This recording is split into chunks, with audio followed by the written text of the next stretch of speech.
Yes, we are live. Hi everyone, I am Varati from Careers 360 and with me is my colleague Gauri Rane. Both of us welcome you all to this session. On how to start your job search and face interviews. We've been very excitedly looking forward to this session because this theme is something that more or less everyone relates to some degree. So we could be aspiring to be a part of the industry, we might already be a part of it, or it might have been in our past, at some point. But there is a certain sense of relatability for more or less everyone. And it gives me immense pleasure to welcome today's speaker, Mr. Sarabjeet Sachar, founder and CEO of Aspiration. Thank you so much, Sarabjeet, for sparing your time and joining us for the session today. My pleasure. A little more about Sarabjeet. So backed with close to 4 decades of experience and his zeal to add value to the careers of aspirants, Sarabjeet Sachar has successfully coached thousands of professionals in their career transitions. Founder and CEO Aspiration, Sarabjeet has previously held leadership positions at reputed organizations, namely Zine Network, Times of India, Indian Express, The Hindu, Living Media, and Wallace Pharma. He was into recruitment for more than 15 years and placed candidates across industries. He has been a panelist for Republic TV, interviewed by and published articles for Business World, and collaborated with Shine Learning to facilitate job search assistance for candidates. Sarabjeet's passion towards job search and interview coaching got him to settle in this field. I would once again welcome you, Sarabjeet, on behalf of Careers 360. Thank you so much for sparing your time for this session. And without much ado, I would request you to please take over.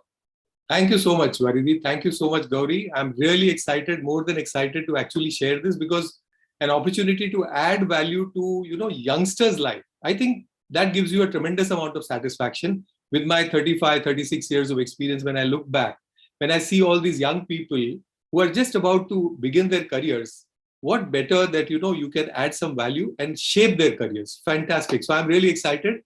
Let me just share my presentation. Give me a second. Can you enable me for screen sharing? Yes, I've given you the access.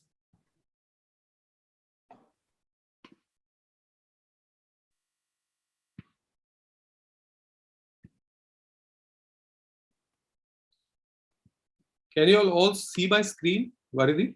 Yes, this is visible. We can see a white screen as of now. Can you see this? Can you see the screen? It's written, what does job search or seeking for internship mean for you? We can only see a white screen. Dipandita, is it? Sir, we can only see a white screen, nothing visible. Only a white screen? Yes. One second, let me just share it again.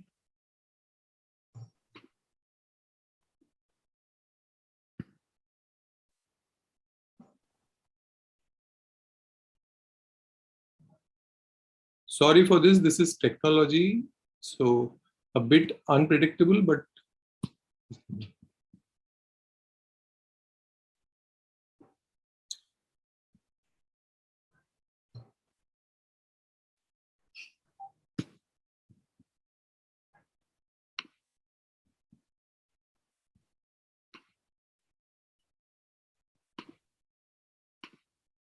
now can you see my screen? Yes, this is visible. Yeah. Okay. So what does job search and all that, you can see that, right? Yes. All right. Okay. Fine. So I'd like to start with a question to all you youngsters as to what does job search or seeking for internship mean? What kind of emotions come out whenever you think of job search or looking for internships? What are the emotions that come out? Can one of you, two of you tell me? Whenever you think of job search or looking for internship, what's the emotion? How do you feel? So one request I would have for all the participating students, whenever you want to interact with Sarabjeet, please use the reaction button to raise your hands and we would unmute you.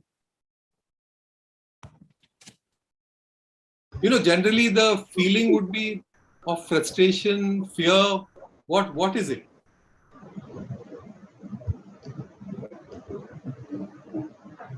Can I begin? Can I just say that, when can I start? Maybe sure. The people will join eventually. Sure. What does job search or seeking for internship mean? It means looking for something that you could work on passionately, something that aligns with what you look at yourself when you think of as a working professional. Yes. Something on those lines. It also, when you talk emotionally, it also joins the how will I feel when I work in this organization, my dream organization, on those lines. So it makes me feel like wanting to work a lot, be passionate about something that I do, feel happy getting the salary on the first of every month. So those are the emotions that come to mind. Absolutely, Gauri. Those are emotions that come to mind when you're looking at something where you are envisaging that, I've joined this company or I'm going to join this company. Job search, when you're about to search for a job or when you're searching for internship, the emotions are really out of, whether I'm doing the right thing, because you are getting into whether you will get the internship or no. How do I reach out to the employer? So there is a lot of, at times I've noticed, I wouldn't say there is anxiety, there is fear that when I'm starting my job search or I'm wanting internships, most of the times I realize that people who are job aspirants, even youngsters, they are full of enthusiasm, yes, but whether they will get it, not get it, whether they will get their dream company or no, that's a concern area which creates anxiety, which creates at times also when you don't hear back from the company, a lot of frustration. Am I right, Gauri? Yes, absolutely. All right. So those are the kind of emotions that one experiences. So generally, my point is to all you people is what is it that you people do when you're searching for a job or when you are searching for internships? Can any one of you tell me what is the mode that you use? Besides your college placements, etc., that assistance I'm not talking about. I'm talking about today you're a fresher, you have a dream company, you want to join that company. What is the mode that you will use to actually search for that job? Can anybody tell me, please? Anybody who would want to answer can please raise their hands using the reaction button. I'm repeating. Anybody. So you want internship in a company. What would you do? You want to look for a job. You're a fresher. You've completed your education. What would you do? How would you reach out? How would you apply for a job? Sir, Nayantara has said in the chat box that we would require the skill set that is compatible with the work. Fantastic. Fantastic. Now, that is the key requirement that you mentioned. How would you go about presenting your skill set is a more important thing. See, because you have a skill set, you need to market your own candidature. But how will you go about marketing your candidature? That is very important. So that's my area of focus. Now you can mute everybody. See, generally what happens, the chances of you getting a job is 1 in 250. This is from Glassdoor, because 250 people or 250 candidates are interviewed or applied. Then out of that, only 4 to 6 will be interviewed and 1 will get selected. So when we are talking of a job search, you're talking of your chance is only 1 in 250. Why is it so difficult? Why is it such a challenge? And this is reality. But what is the way? Is there an effective way? And especially when it comes to, people like you who are freshers, who are full of enthusiasm, you all have to use a lot of your soft skills. Most of the times people, even when I'm coaching senior candidates, mid-level candidates, I see that most of the people are not able to use or present their own soft skills in a way that will really impress the employer. See, hard skills, domain skills is something which everybody has. You people are freshers. You all have not yet gained that in-depth experience of domain expertise. That is something which has not happened as yet. It will happen once you move into the job and the corporate world. But using of your soft skills is something which I would recommend very strongly for you people, because ultimately you want to get a job in your dream company. You want an employer to actually value you and call you for an interview or an internship, either way. For that, you already have soft skills. Soft skills is something which does not require experience. If you are 18 by age or 20 by age, you already have 20 years of life experience. You already have soft skills in your day-to-day dealings with people. So you, as a fresher, need to use a lot of your soft skills to market your candidature. That is what I'm saying. So when it comes to searching for a job, use your soft skills, because as of now, your domain skills in depth is not there in terms of experience. Second, you got to use a very structured approach for your job search. Whenever you are doing a job search, if you don't have a structure, you will find that you will not get the desired results. I'm giving you tips. I'm helping you out as to how do you get into your target employer company. I'm really not talking of the assistance that you get from colleges. Besides that, the world is very big. Besides that, the market is very large. Not all students get placed. What about the students who are good, who have the capability, but are not in a position to get placed or get a job? I'm talking of that. Have a structured way of a job search. Third, networking. You should start now to have conversation with target employers. That is very essential. So the way to search for a job for you people as freshers would be use of your soft skills, structured approach for a network and a network, so that you end up with the job that you really want in terms of your target employer companies. What are hard skills and soft skills? Hard skills, we all know, are the always we will be focusing on two skills. So like as somebody in the audience mentioned, that matching of the skills with the job is the most essential thing.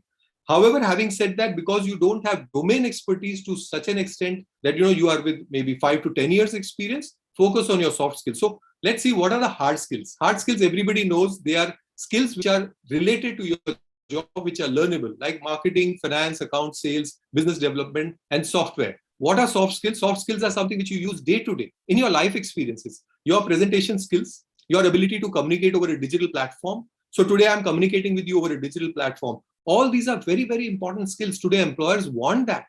Earlier, maybe communicating over a digital platform was not as important as it is today. It is very important that you people really are good at communication overall, and within that through the digital platform. So whether it is media, whether it is LinkedIn, etc., you need to be available. You need to do it in a very structured manner. Just imagine you all are just starting your careers. Means I would be so excited for you guys that you start getting the right breaks right now. You choose your target company and start targeting them and get a job there. What else do you need? So your ability to listen, your ability to learn, your adaptability, flexibility, meeting timelines, all these are very, very important areas in terms of soft skills, which you people as freshers, capable people need to use. So your hard skills, your domain skills are less as of now. As far as the employers are concerned, that do you have real world experience of so many years in say marketing or in say software development? Not yet. You will get it. There's no problem. Because many times, freshers also ask me that, sir, I don't have experience. So you have life experience of 18, 20 years. And your soft skills are actually something which you should use very effectively. So your soft skills are important. Use your soft skills while applying for jobs or during interviews. Like, for example, your presentation skills. Now, during college projects, I'm sure you made a lot of presentations. Those skills are very important and they are transferable skills when you move into a corporate job. Whether it's an internship. Today, if we are also hiring for interns, we will look at their presentation skills, their communication skills. It does not matter what area that we are hiring for, but that's important. Communicating well over a digital platform, as I said. So have you made presentations online? During the pandemic, we all got opportunities to do that. Are you communicating through LinkedIn? That is very important, because start building your profile on LinkedIn, because most employers are there available with their LinkedIn company pages and they look for talent on LinkedIn. So you got to get discovered there. I'm talking of just don't be limited in your job search by thinking that, okay, there will be a college placement assistance and hence I will get a job there. What happens if you don't? How many people get it through the college placement? You got to actually empower yourself to ensure that you have the power to search for a job. You have the power to ensure that this is the list of target employers and I'm going to approach them. That is what I'm saying. So your presentation skills, communicating over a digital platform, adaptability, share situations in your interview situations, or while you're even discussing, even for an assessment call, what did you do in situations where there was a very, very stiff timeline? If the timeline was very stiff, it was a very tall order, and you still made it and you delivered results, measurable results. If you talk about all these things as interns or as people who are looking as freshers for full-time jobs, you will impress the interviewer. So your soft skills are very important and they are your life experiences. You have a lot of them. It's only a matter of you got to identify. Success stories. Very important to ensure that you get your success stories right and write down the success stories. This will be really your raw data to actually build yourself in interviews, while facing interviews, while writing your resume, while talking to employers, or while even having a conversation with them. I'll give you a very, very simple acronym, a formula of CAR. Just remember the word CAR. And whenever you devise a story of yours, I would encourage each one of you to write the stories down of your success, whether it was in projects, whatever it is. I'll show you some examples. What was the challenge that you were handling? What was the action you took? And what was the result you got? It's very easy to remember. And whoever I have recommended this to, they find it so simple. I've told even experienced people to write down their success stories in the formula in an acronym of CAR. So this was the challenge I handled, this is the action I took, and this was the result. Once you have that raw data with you, that becomes your marketing piece. I'm giving you all marketing tools to expand your job search net. Don't be limited to, okay, this is the only company I'm going to depend upon. One doesn't know recruitment has many variables. What will happen in the hiring process, you cannot control. The only thing you can control is your own mindset. You can control what your skills are, your own knowledge, your awareness, and how you can present your success stories and use of soft skills and networking. So let's see an example of a card story. How do you do it? So while handling the promotion of an event, we had a very short timeline and it was a new concept. I planned the event, breaking it down into different. So this was the challenge where I mentioned, see, this was the challenge, that it was an event that you were planning as a project, short deadline. What did you do? I planned the event, breaking it down into different aspects that prioritized them and did the task accordingly, delegated few tasks, and then the crucial ones I kept to myself. I'm just giving you an idea of how you have to develop your story. And that was the action you took. And successfully, what was the result? You had the event with 300 participants and X kind of a revenue. So this was something which was a challenge. You took action as what you could do in terms of identifying the task. And finally, you could deliver 300 participants. That's a success story. If you tell me as an interviewer, I'm bound to get impressed. So you are a fresher, but you have enough experience of life and college. So those things you can actually do it. And remember one thing, why I'm saying story, because story is always making an interesting listening part for the interviewer. Anybody wants to listen to a story. All of us like to listen to stories. I've given you a format of CAR. Do that. So write down your skills. If you have, say, flexibility, adaptability, good communication skills, teamwork, whatever, organizing, administrative abilities, whatever career you want to, just write your soft skills, and reflecting those soft skills, you must write down your success stories, which actually reflect the results and the use of those soft skills. That's more important. Once you can do that, you will be very confident to appear for any interview, I can guarantee you. So it's important that you identify your soft skills, rate your soft skills, and write your success stories.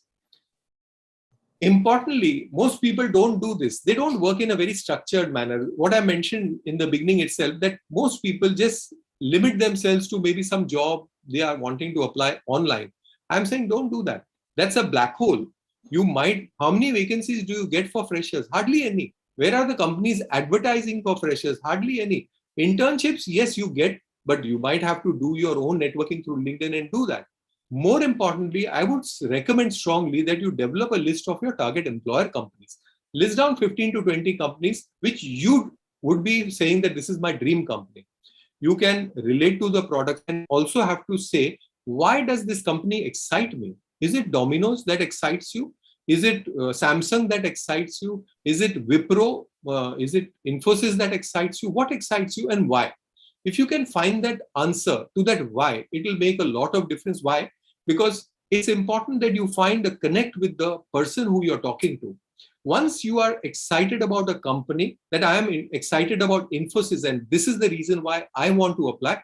And next stage would be like, as somebody mentioned, your skill sets have to match there. That is important. So when you're doing that, you have a list of target employer companies, and now you start structuring your approach and have a job search strategy for yourself. So that will start with one of the most important things which most of the freshers or anybody doesn't do: researching the company for the pain points. It is so essential. I can't emphasize much. You got to consider yourself as a business consultant who's actually marketing his services to new clients. And you as a candidate, when you are wanting to intern or wanting a fresher as a job, you got to market your skills and your expertise and your passion. That is something you got to market. For that, you got to research the company. Most people, what they do, they just apply for the company with a regular cover letter that I've got. Means I'm from this college, I'm excited about this, and I would like to join. I'm saying that you reverse it. While you start your application with the excitement, but you come on to the pain point that the company has. You have to do a lot of networking to understand the pain point of the company so that you can find your skill, how it can be a solution provider to that company.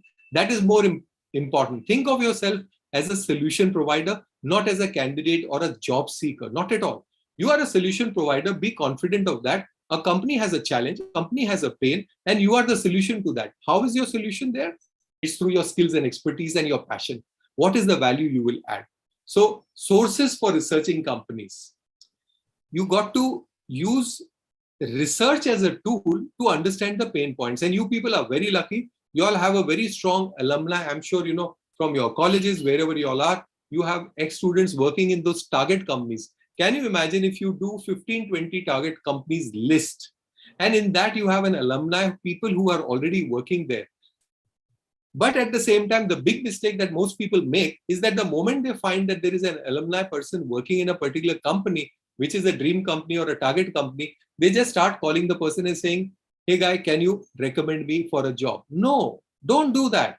First, build yourself in terms of understanding on your own through your research what the company wants, and then talk to that referral. Or even if it's in the alumni, you can always ask the person in the alumni that I'm really doing a lot of research. I'm excited about this company, say for example, XYZ, and I've done a lot of research. I want to further strengthen my research before I make an application. Just imagine the alumni who's working in that company would give you such great insights about what the company is looking for. And that is when you start making your job application.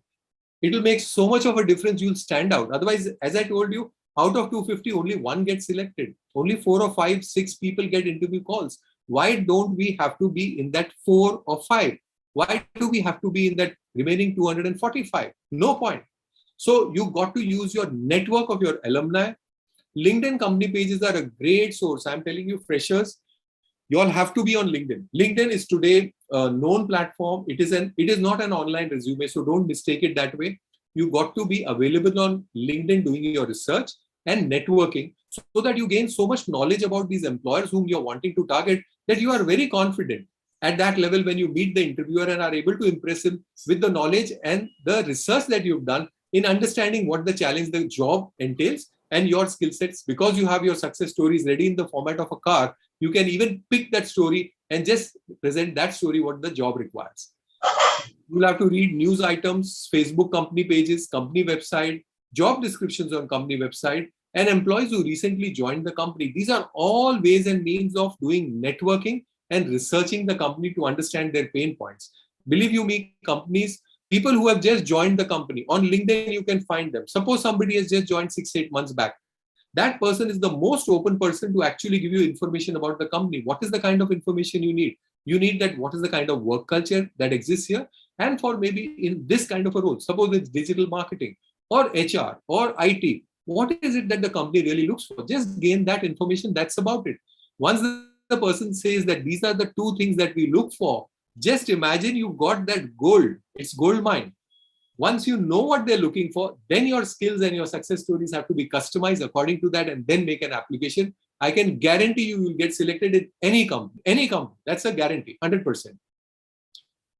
Let me tell you quickly about what you should do with your resume. I know I've seen some of you guys' resumes as freshers or when applying for interns.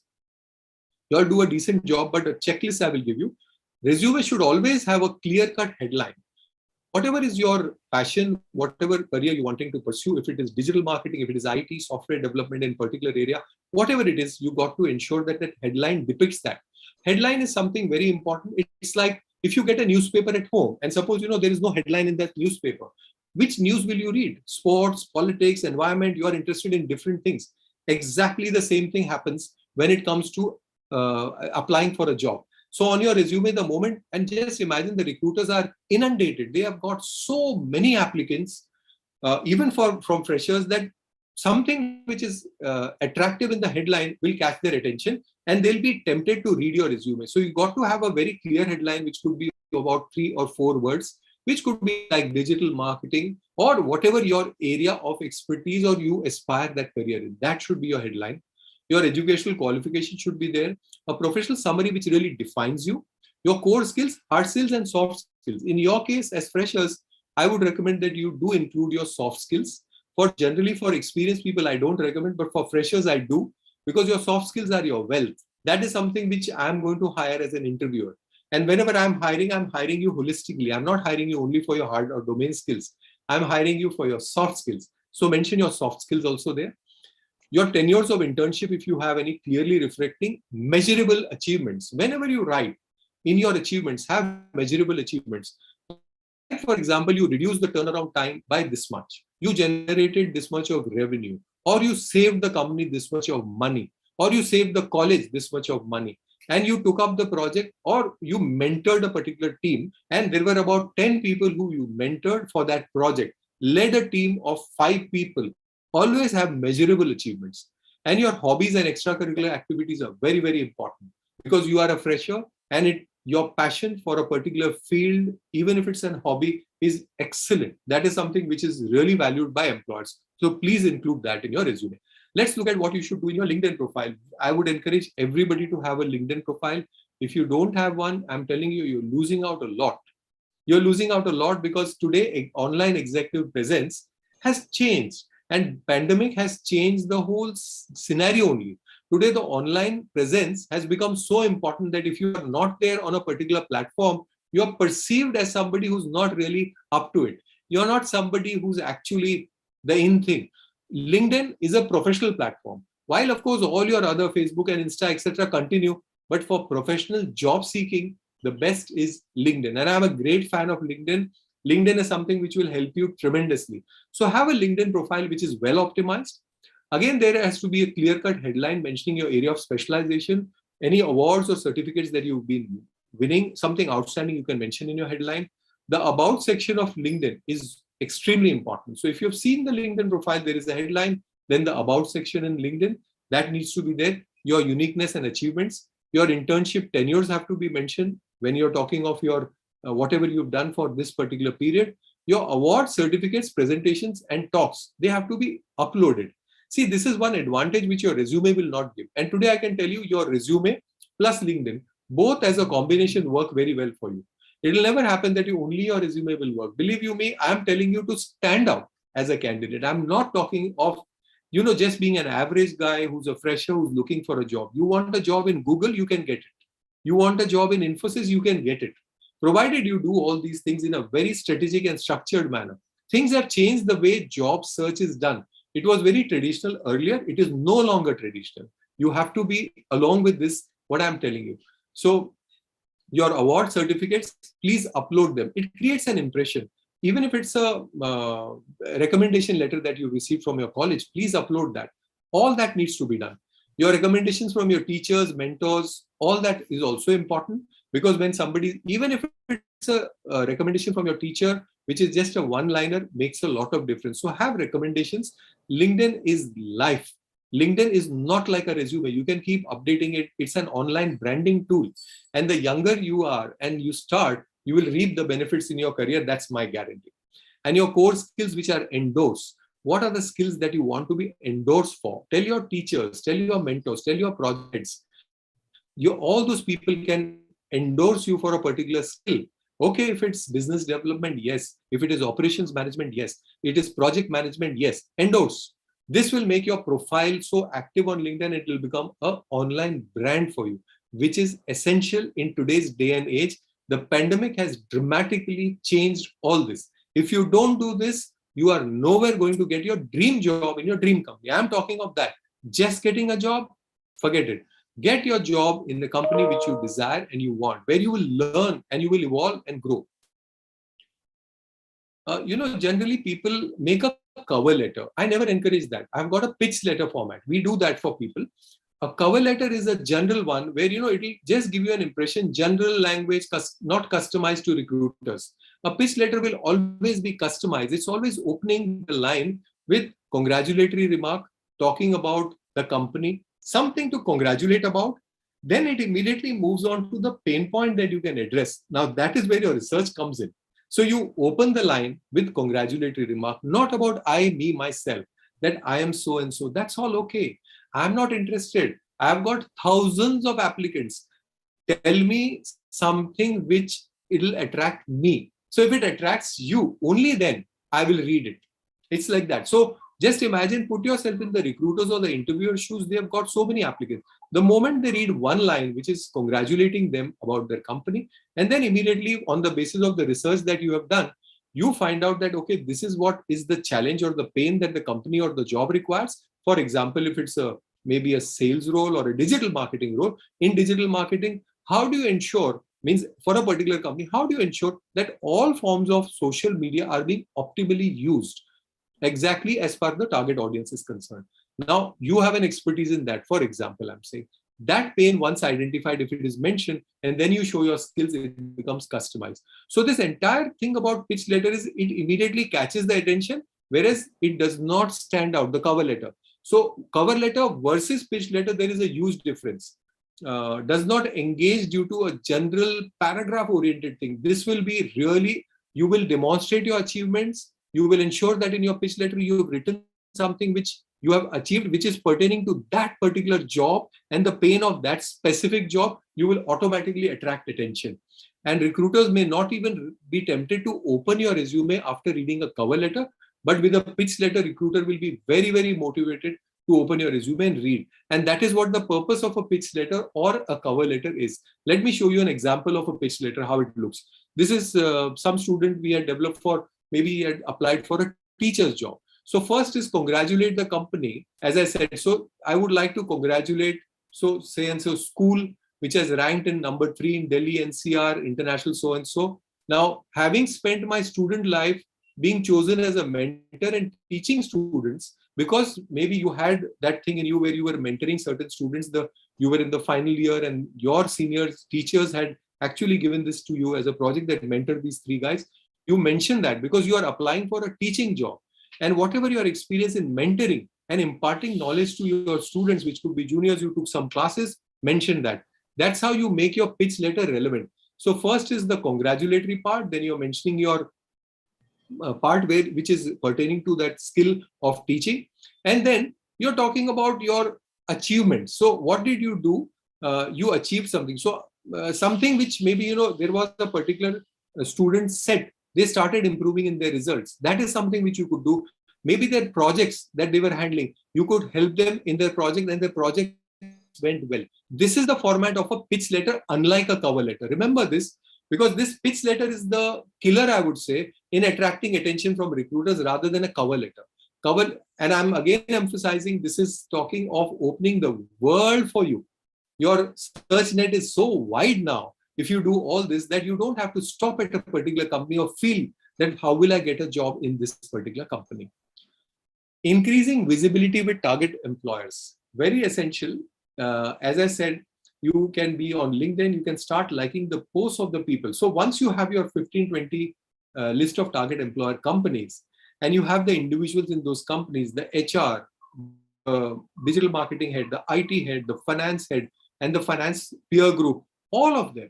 Even as a fresher, if you write to the CEO and you have addressed the pain point, the CEO will forward your resume to the right person and you will be called for an interview. That is essential. Most people make the mistake, they don't do this networking at all. They don't have the online brand presence at all. So LinkedIn has become so important. I know of people who just source talent from LinkedIn. That's it. They will go to LinkedIn, put in certain keywords, which profiles come, they read the profile, if the profile is good, and all the more reason if you have already interacted with them. That is when you start getting the top of mind recall. So how do you increase your visibility with the target employer? Start liking the posts of those, start following those companies which are your target companies, start meaningfully commenting if you can, share industry related articles, share your achievements and follow the company pages. All the company pages of these on LinkedIn are very easy to follow. You just got to follow them, and any alert that comes out of these companies, you will get an alert. So it could be also a job, it could be information about the company, something to congratulate about. So what you are doing, actually, you're getting a lot of raw data. You're getting so much of raw data to market your candidature. That is what I said. The whole thing is about marketing your skills and expertise, nothing else. If you can market your skills and expertise effectively, you are there. Interview preparation. Now I come to the section of interview.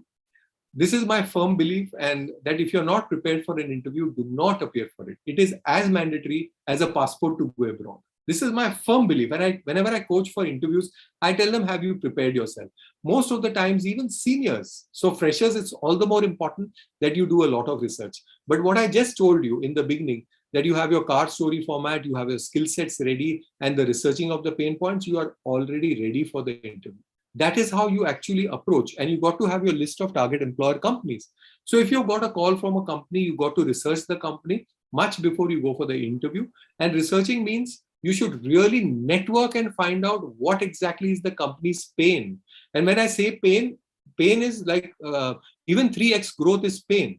That means you are at X and you want to go to 3x. That's pain. So pain is not, I'm not talking of the negative part. Somebody wants to improve their systems and processes. That's pain. Because their process is currently at a particular level, they want to improve it so that they can function efficiently. That's pain. Can you actually add value to that by identifying that pain? And you got your alumni again. I'm saying research the companies through your alumni. Don't be tempted to just apply for the job, because that will be only that, okay, fine, I know somebody, I'm applying for a job. Can you push my resume to somebody in that HR department? That's about it. Story will end there. People you want to stand out, you got to do this, right? So without preparation, no interview will really fetch you the result. 3 common interview questions I have just taken up. Tell me something about yourself. What are your strengths and what are your weaknesses? These are the 3 questions. I'll help you how to answer them. Tell me something about yourself as a 3-step approach. Tell them about, whenever people ask, tell me something about yourself, they get into this that, I've done my schooling from here and all that. All that is there on your resume. There is no need to. Remember that tell me something about yourself is the initial question. And that's a brilliant opportunity for you actually to establish the rapport with the interviewer. So tell them what you can do. So tell them what's about your job that excites you, means you are there. So if you're telling about yourself, say that this job excites me. And this is something which through my research, I have really understood that you've done. Assuming the interviewer says that, no, this is not what we are looking for in terms of the pain, you can always ask. There can be a follow-up question. Can you tell me what you're looking for? So you can always customize your response in an interview situation by asking good quality questions, which most people don't do. They feel an interview is just a one-way street, which it is not at all. So what business pain can you solve, and what is the unique area of expertise and skills that help you elevate that business pain? So tell me about yourself has to be how you are a solution provider. So for example, if somebody asked me about myself, instead of saying that I have 35 years experience and I'm a founder and CEO of Aspiration and I'm into job search and interview coaching, I would respond by saying something like this. I really get excited. So coaching and mentoring job aspirants excites me. You can see the passion I have right now because this is something which is my job. It really excites me. It's my passion when I'm adding value to a job seeker. Excites me because I know if I can give a strategic direction to these professionals for their job search and career, would make great progress.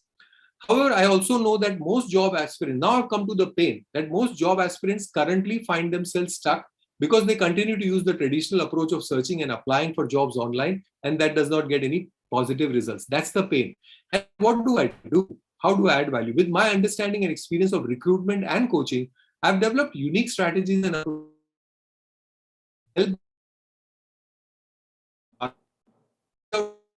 start conversation with the employers and present their value proposition. That means I'm just don't do online applications. That's one route. It's fine. Then start actually connecting with the employers directly. What are your strengths? How do you answer this question? Always identify your soft skills, and the skills have to be pertaining to the job. Do not talk of your strengths in general. Suppose you are going for a project manager's job. Let's take that. Assuming it's a project manager's job and you've understood that reducing the turnaround time is one of the key requirements which was mentioned in either the job description or you found out. How will you answer this? I have great organizing skills, can easily prioritize tasks and love challenges. So I'm excited about this role. I'm just giving you an example. Your strength has to be built when you are asked that what are your strengths. It cannot be a general strength. It has to be customized according to what the job requires. So if a project manager job requires that you reduce the turnaround time, they will look for organizing skills, they will look for prioritization, and they look for somebody who gets excited with challenges. So mention that. And last one, what are your weaknesses? Do not mention any weakness which will directly impact the job. So I'm not saying you fudge or anything, but be careful. Suppose it's if it's a project manager or if it's a project manager's job and they're looking for people who will reduce the turnaround time, and you say that, I'm very weak in organizing, or I'm very weak in prioritizing, that's my weakness, you're out.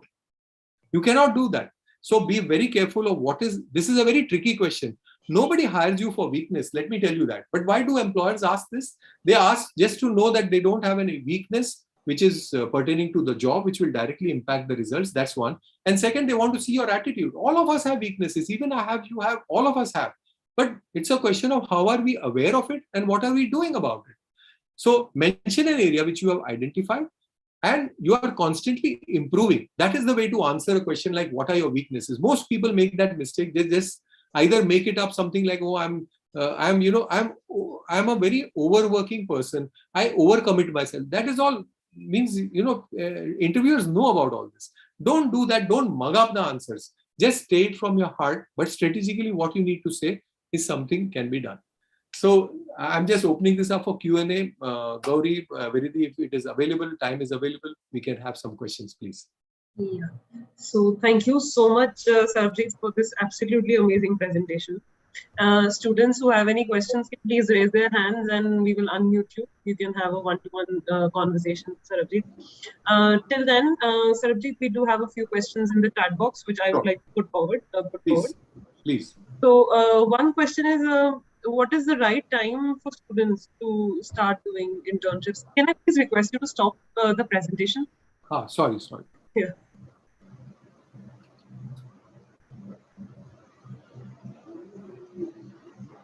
Yeah. I'll repeat the question. So what is the right time, according to you, for students to start doing internships? All right. So internships can be started even in your first year, because any internship will give you a huge amount of learning. The earlier you take that learning, even if something that you don't want is the outcome of your internship, it's fantastic. At the age of say 16, 17, 18, whatever, start doing your internship as early as possible. And because at that time your objective is only to learn and give back and evolve. So there is no money involved. I would recommend you start it as early as possible, as early as you can. The earlier, the better. All right. So a lot of schools these days are introducing internship programs for high schoolers, like for students of classes 11th and 12th. So what would exactly be your opinion on those? Absolutely fine. Even if it is 11th and 12th, as I said that, what is the purpose of internship? It is the purpose is twofold. One is that as a student, you yourself, because, at a young age, you are still evolving, you are thinking, you're not very clear about what direction to take. And most of the people, I see that it happens. So when you really get into the real job, you come to know whether that is a job which you would like to take it up eventually or no. That's one. And second is, if that's the job that you want, the amount of learning that will happen and give direction to your career, even if you're in 11th and 12th, will be fabulous. Means you'll really get clear answers to your career path that you're going to take. So I would encourage that. Okay. Can I just ask a question here? I was, listening to your presentation, and you said you use the term "market yourself" very often, and I like that term because as a working professional, I know the importance of how to do that. But for a student or a fresher, they may not have something to talk about themselves as, work experience or any kind of internship experience or success stories. So what are the kind of success stories that they should share from their college or, post-grad level, or as a student or a newcomer? What are the success stories that one can share? Brilliant question. Thank you for that, Gauri. Excellent question. So you got to market. That's why I said that a student who doesn't have experience has life experience. He has a lot of soft skills. He has a lot of, like, for example, the projects that you handle in your college, if you really break down the project management exercise which a student is doing in a college, it requires a lot of administrative ability. It requires a lot of organizing ability. It requires prioritizing ability. So your prioritization, your organizing ability, all these become your administrative ability, become your marketing tools. And those are the skills around which you should build your entire success story. So if I'm a student and I'm in just say 11th or 12th and I've got some project, I would want to promote that. And how can I promote it? Provided I am okay with the project management or a project related internship. So if I'm applying for an internship which is into project management, say in the IT industry, and I have done a project in college, I would look at all my skills and market my soft skills for that project accordingly. Or if it's written communication, I want to get into a creative field. So all right, maybe creative, copywriting, etc. Suppose that's the field you want to get in. How can you market your creativity with that achievement that you had when you were doing something creative and it was recognized, even if it was recognized by your teachers? That's about it. But start marketing that. How do you market that? Again, I'm saying I would encourage a lot of people to be available on LinkedIn, because even youngsters, freshers, have to be available on LinkedIn. And LinkedIn is a platform which offers you a huge opportunity to build your executive presence online and market your skills. So if suppose there is some achievement that is there and you just put up a post regarding that achievement and you have some article related to that, people will start noticing what you're doing. That's how you start marketing your skills, even when you don't have experience. Because you have life experience, you have soft skills, and those soft skills can be related to whatever you're doing in college. All right. Yeah. So I hope that answers your question, Gauri. Yes, absolutely. Because I think it is very important for students to know that even if they don't have a success story, success means different things to different people, and you can make your story out of whatever your experience is. So thank you so much. Bharati, go ahead. yeah. So, Sarabjeet, to a lot of students, the initial few internships that they take up, the internships do not really involve a lot of substantial work, but more of frugal supporting tasks, right? The initial few internships that a student takes up. So, what should the students look at taking back from such internships? Absolutely. It's a very common challenge, what you said. So when interns come, it always depends on the company, and the line managers are so busy, and maybe, it's not really the core work that is being done. It's more of support work. Now here, what an intern can do is ensure that, you develop a rapport with whoever invites you. Show a lot of self-initiative, and assuming that, you are getting not the core work during office hours, develop that kind of a relationship with your senior, whoever is mentoring you in that company, and say, I would like to take up some additional tasks. Can you tell me I can do it at home? I can do it over the weekend, but please give me some additional task which will help you as a manager. That means I'm wanting to take your load. So if you show that self-initiative to a manager who you're reporting and put in extra hours after office hours or over the weekend, it will work beautifully for you, because you will start getting closer to the core job that you are actually wanting to apply for. Because one can understand, many times it happens, companies people are busy and the interns are just being used for maybe just supportive work, and they don't get exposure to the real core domain that they are wanting to get exposure to. This is one way to do it. You can always ask. So it all depends on how your interpersonal skills are, why you can't show self-initiative.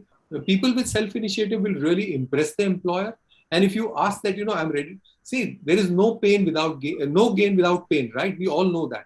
So if you don't put in that extra hours, you will just kind of do the internship for the sake of it, in terms of just putting it up on your resume. That doesn't work, because your next interview, somebody will ask, what did you learn in that internship? So you got to do that. Develop your rapport, put in extra hours after office hours or over the weekend. Say that I'd like to help you. And whenever you're ready to help somebody, the manager is bound to say, okay, theek hai, this is one work I would like you to see whether you can help me in this or not. Take away that major work and do it after office hours, do it over weekends, if within the office hours or in your regular internship you're not getting that opportunity. All right. Yeah. Thank you. So we have a hand up. Rajendra, would you like to ask the question? Dipanita, can we unmute? Rajendra, can you please ask your question? Hello. Yes, Rajendra. Yes, please. Sir, good evening, sir. Good evening. Hi, sir. Sir, job search is 100% sure, sir. Sorry? Job 100% sure, sir.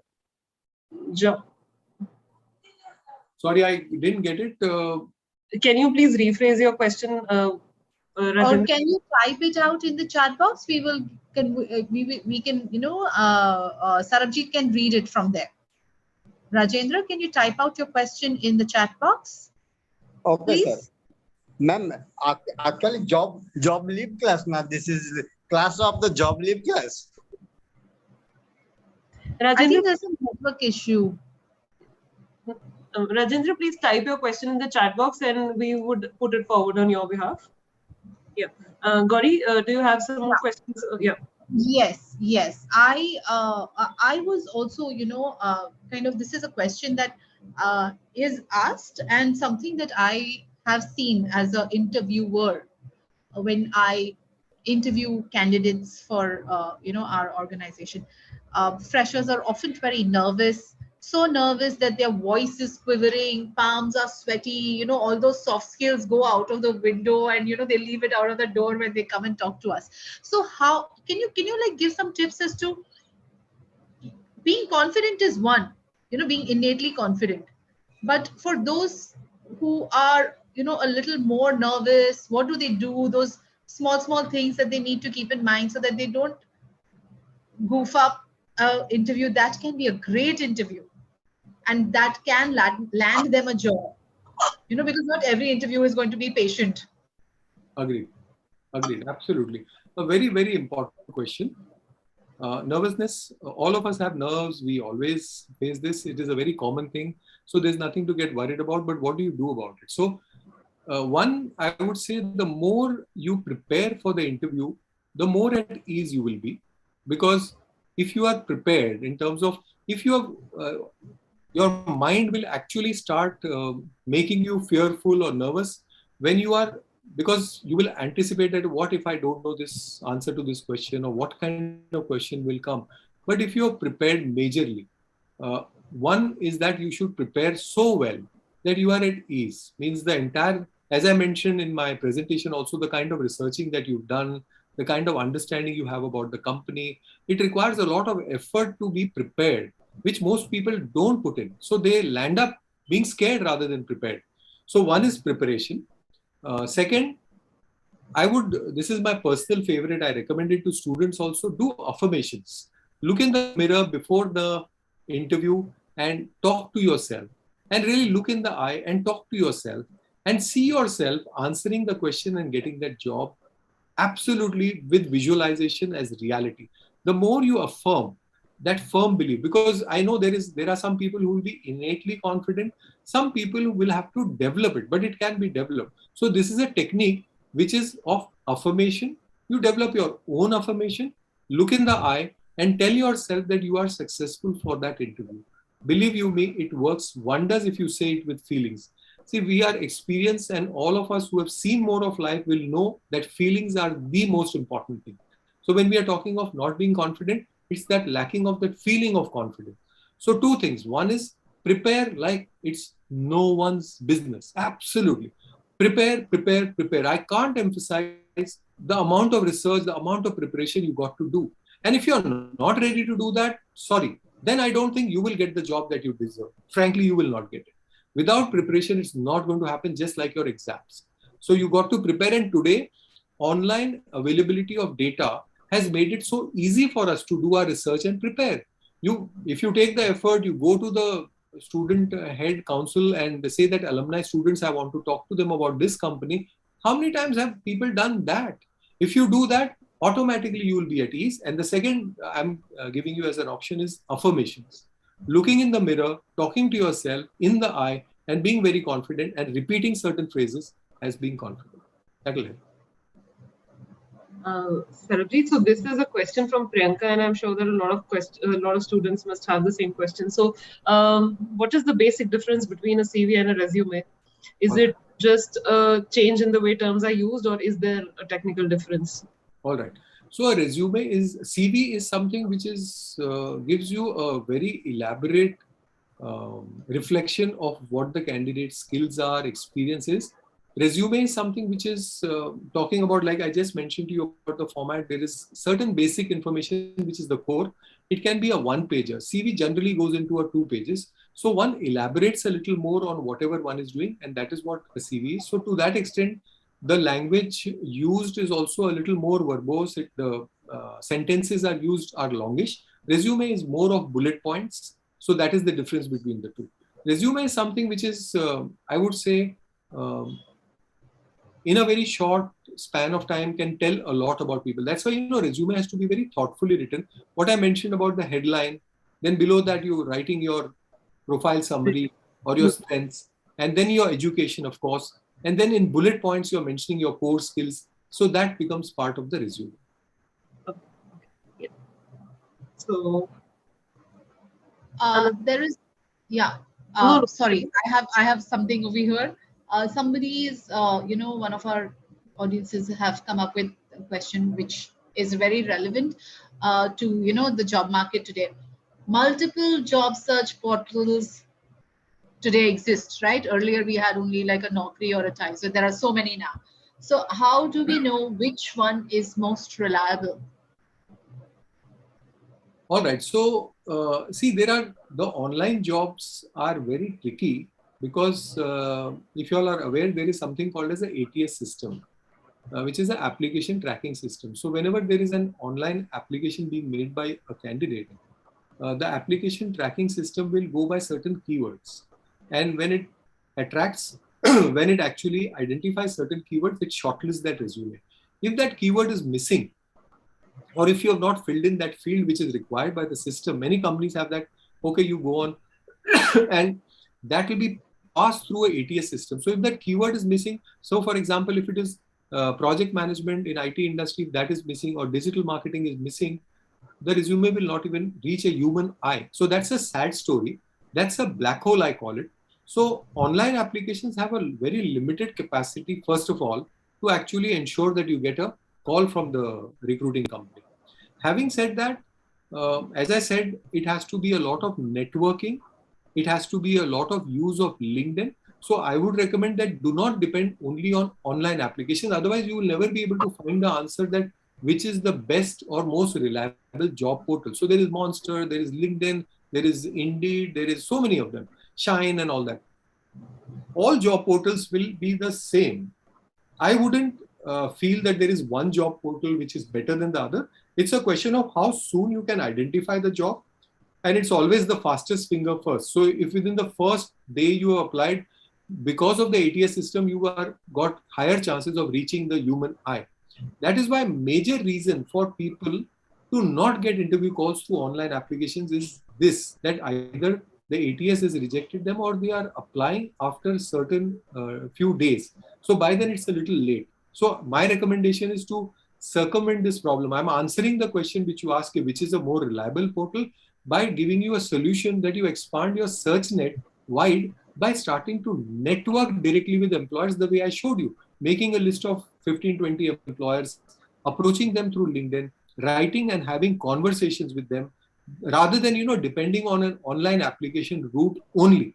That is fine. That is available. It's okay. But don't neglect this offline market, the unadvertised market. There are jobs which are also not advertised. At the same time, there are jobs which you can get parallelly to your online application by networking. And networking has been made very easy through LinkedIn. And more so, again, I'm emphasizing that after the pandemic, this has become much more critical. If you don't do that, you will not get your desired job. Absolutely. Absolutely. Bharati, do you have any more? I think I do have one last question. Sarabjeet, do we have the time for one last question? Sure. Okay. The way people thought about careers and career planning earlier was more traditional, right? So a student would study science in school and maybe do an engineering or a BSc, MSc, and then carry on the conventional way. Today, people are more willing to kind of experiment. So let's say a student has studied commerce in school, but wants to get into coding eventually. Eventually, the student figures out that he wants to get into coding, which has traditionally been a field of science. So will the industry allow this kind of a switch? Is the industry this flexible and accommodating at this point? See, it is going to be a pivot. So it's going to be a challenge because all of us go by certain mindsets. So that traditional mindset initially for even the employers might be a bit of a challenge. Having said that, I'm again saying that if you really want to stand out, you've got to use your transferable skills. So if you've done maybe commerce and want to move to coding, what is the effort you can show to the employer that you have that intent to do that coding? What is it that you have done to actually do homework and present to me? If I'm going to hire for coding and you come from a commerce background, and if you show me that you are inclined, you have the learning capability, you've done some some research and you've done some activity which reflects that if you are going to be in coding, you're going to make a success out of it, I'm open to evaluate. So if you're asking me whether employers are open or no, traditional mindsets will not be open. So it's going to be a strategic pivot that we need to do. You got to ensure that you use your transferable skills and take that extra effort to, again, I would say, like as Gauri was saying, to market your candidature for a coding job. So you got to find what skill set is required, what is the intent you have, and how passionate you are, and what can you demonstrate. If it's a behavioral question that you don't have any experience, can you tell me why should we hire you? Can you give me one example of coding? Why should coding be suitable for you? You will have to demonstrate at that point in time what you have done to intend to go to coding. Is there something that you've done? Okay. So that's how it is. All right. Thank you so much, Sarabjeet. It was indeed a very fruitful and beneficial session, and it was an absolute pleasure to have you. Thank you once again for sharing your And time. you've answered all the questions so much with so much in depth understanding, and I think once this is viewed by others, and we will also have more queries coming in, so we'll definitely get in touch with you, get those answered as well. Thank you so much Thank you for being here at Career 360, and I thank really you to your audience as well. Thank you everyone for joining in. Thank you, Sarabjeet. It was really nice to have you. Thanks very much, Gauri. Thanks, Varidhi and the team. And thanking my team also who helped me with my presentation. Thank you very much. Okay. Absolutely. Thank you. Bye-bye. We can wind this up, Dipanit. Okay. Thank you.